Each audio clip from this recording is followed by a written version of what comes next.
Now, did you get involved in writing the storylines for any of the wrestlers? No, I didn't. No, this was a long time before I really got into writing. So, Okay. yeah, no, But I that's didn't. not what led you into writing. It wasn't. No, it wasn't. Not at all. It was literally, as I say, it was working in distribution on films and having to read scripts and just reading scripts and thinking, I could do this. You can do that. Yeah, and I had this the first time I really sat down and wrote a script. I had an idea in my head. I wanted to write a story about obsession, and so I had this idea about this man who becomes obsessed with a woman, and that was the first proper feature film script I sat down and wrote, and that became the short film. Well, the feature film is written, then the short film Sweetheart. Which was at the Rain Dance Festival last year. Has been all sorts all over the world. At the Fort Lauderdale Film Festival, I found out last fall, which is where we're from. We're broadcasting from South Florida.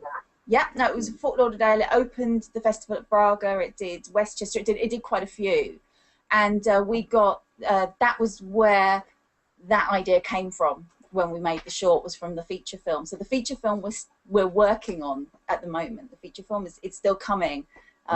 These things take a very long time, but it's still in development, and we're kind of, the script is pretty much finished now, and we're now looking at directors and everything else. So, okay, so getting the production team and your cast together for it. Yeah, absolutely. I mean, well, the cast. I mean, Peter Halpin, who's in Threesome. Okay, so you have the cast from the short films. So. Yeah, absolutely. I mean, he was fantastic in the role of Matthew, which is how I met Peter originally. Okay. Because he came to audition for the role of Matthew, and what was strange is when he auditioned for Matthew, which obviously he was brilliant at, but after the audition I turned to Elisar and said, God, he'd be an amazing Paul. Because at that time I had written Threesome, and it was kind of sitting there, and I was thinking of performing it, the play this is, I was going to perform it that summer, so I remember turning to Elisar and saying, he'd be a brilliant Paul. So you were already thinking about who to cast. Yeah. Let's talk about Threesome a little bit. That's a good segue. Okay. This was a theatrical production. This was a stage play. It was. It started life. This is when I was doing my degree. So I did my degree as a mature student, and as part of my degree, I had the opportunity to do a module on playwriting, and it was with a fantastic writer. His name's Michael Macmillan. He's from the Royal Court Theatre, and he encouraged us to write these short plays, and then as a kind of continuation onto that, you could write a longer play. So I wrote Threesome. I had this idea. I wanted to write something about a guy who came out to his wife, because it's based in a true story. The eyes of people I knew that this happened to, something very similar, where they were married and it turned out that the guy was gay.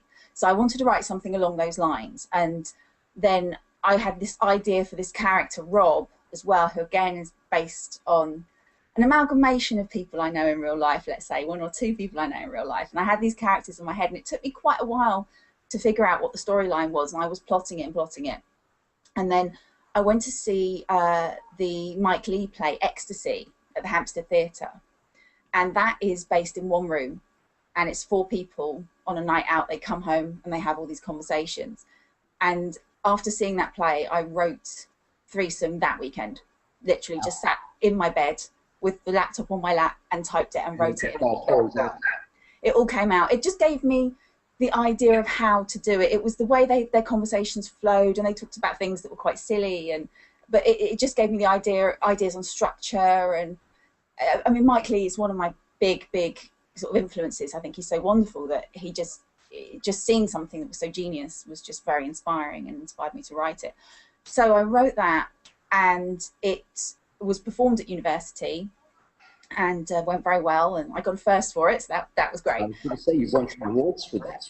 Yeah, so that went through, and then the writer Michael, who had been mentoring me, said, "Don't leave this here. Do more with it. Don't just leave it as a university production. Do more." And the feedback I got from when we performed at university was, "Do more with it."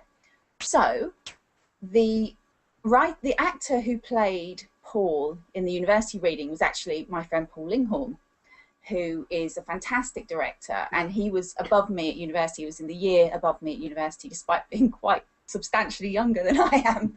And so I asked him if he would be interested in directing, which he was. He loved the play, and he was behind it from day one. And so we looked out for cast. Unfortunately, Peter was unavailable at the time because he was he had another production going on. So we cast the play and we ran it for 3 nights at the Camden Fringe. And it was always just an experiment to see what would happen and how it would go. It went fantastically well. We got some really, really good reviews. We were getting 4-star reviews, and we sold out every night. And the theatre said, would you like to come back and do 3 weeks? And so that's what we did. And the actors who played the original parts weren't available to come back, so we recast. I was able to have Peter, which was wonderful.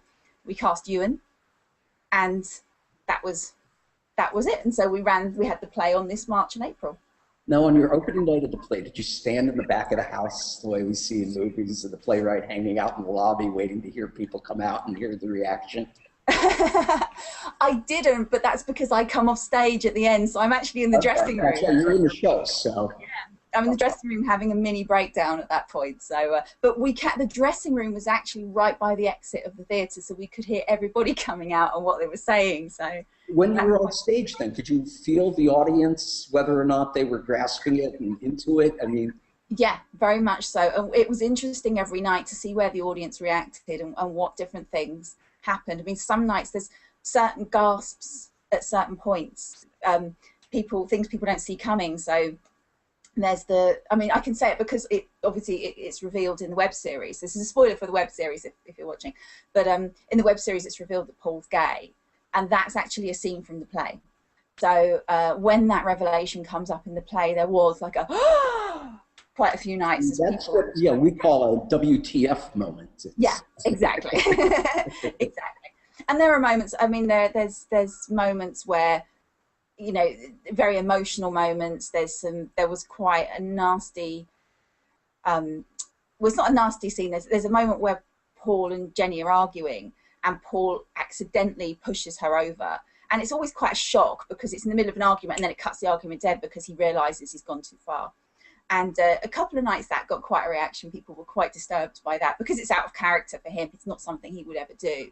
And that's sort of the moment that kind of calms the argument slightly because this thing has happened. So it was always curious seeing, and where the laughs come, people will find different things funny. And when you get on stage, people laugh at things you don't expect them to. So, you know, it's quite strange. It's quite strange.